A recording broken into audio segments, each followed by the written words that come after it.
তিন মেয়ে আর একমাত্র ছেলেকে মানুষ করার স্বপ্ন ছিল ৫৫ বছর বয়সী শিমুল কান্তি দাসের, কিন্তু সেই স্বপ্ন থেমে গেছে চিরতরে। পরিবারের অভিযোগ, কক্সবাজার জেলা সদর হাসপাতালে চিকিৎসাধীন অবস্থায় ভুল চিকিৎসার শিকার হয়ে প্রাণ হারিয়েছেন তিনি। পরিবার জানিয়েছে, লিভারের সমস্যায় অসুস্থ হয়ে লোহাগাড়া থেকে প্রথমে কক্সবাজারের একটি বেসরকারি হাসপাতালে পরীক্ষা করানো হয়। সেখানে রিপোর্টের জটিলতা ধরা পড়লে উন্নত চিকিৎসার জন্য ভর্তি করা হয় কক্সবাজার জেলা সদর হাসপাতালের সার্জারি ওয়ার্ডে। স্বজনদের দাবি, হাসপাতালে ভর্তির পর থেকে তার শারীরিক অবস্থা উন্নত হচ্ছিল। চিকিৎসকরাও আশাবাদী ছিলেন বলে পরিবারের ধারণা, তাই পরদিন বাড়ি নিয়ে যাওয়ার আশায় ছিলেন তারা।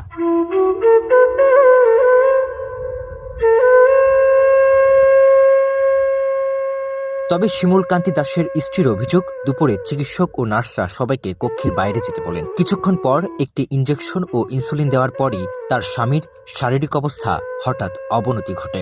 অল্প সময়ের মধ্যে তিনি মারা যান।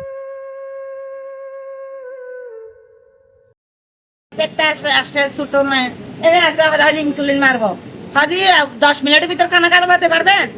তো আমি জাহাজি পারবো। 10 মিনিটের ভিতরে 15 মিনিট 10 মিনিটের ভিতর 10-15 মিনিটের ভিতর হয়তো খানা খাওয়া ভালো। তখন আমি ওর সাথে খানা দিছি 15 মিনিট পর। খানা দেওয়ার সাথে সাথে মানে ইনসুলিন মারানোর সাথে সাথে কাপ চিপটা। একে অভিযোগ করলেন শিমুল কান্তি দাসের মেয়ের জামাইও।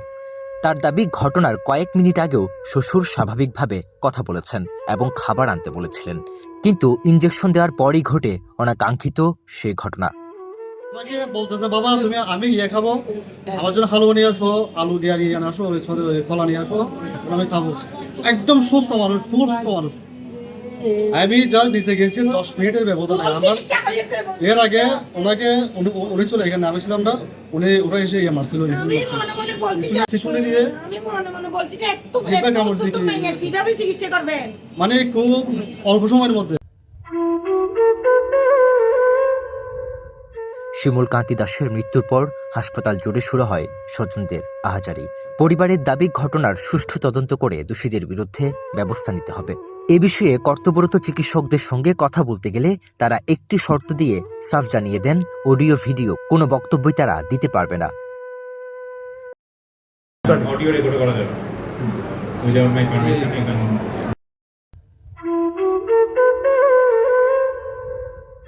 পরে সার্জারি বিভাগের প্রধান ডাক্তার মোহাম্মদ শাহ আলমের কাছে জানতে চাইলে তিনি বলেন, রোগীর মৃত্যুর সুনির্দিষ্ট কারণ এখনও নিশ্চিত হওয়া যায়নি।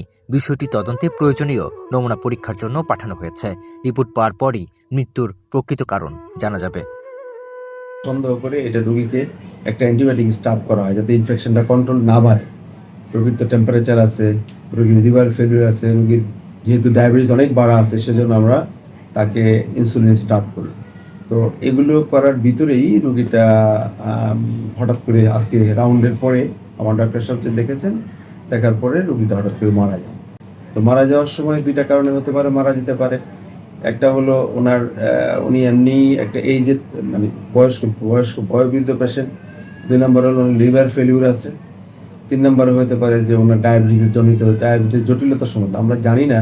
এই ডায়াবেটিস যাদের এরকম কন্টিনিউয়াস বাড়া থাকে তারা যে কোনো পেশেন্ট স্ট্রোক করতে পারে, তার রেনাল ফেলিউর থাকতে পারে, আমরা জানি না। এগুলো সবাই পরীক্ষা করতে আমরা দিয়েছি মাত্র।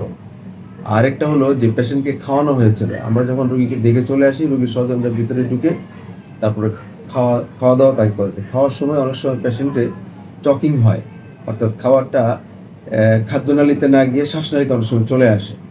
সেটার কারণে অনেক সময় এটা সাডেন ডেথের একটা কারণ।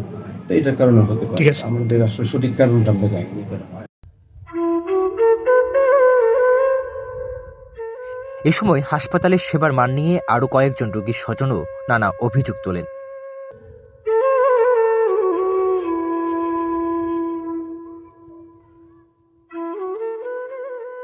এদিকে শিমুল কান্তি দাসের মৃত্যুর প্রকৃত কারণ উদ্ঘাটন এবং পরিবারের আনা অভিযোগের নিরপেক্ষ তদন্তের দাবি জানিয়েছে স্বজনরা।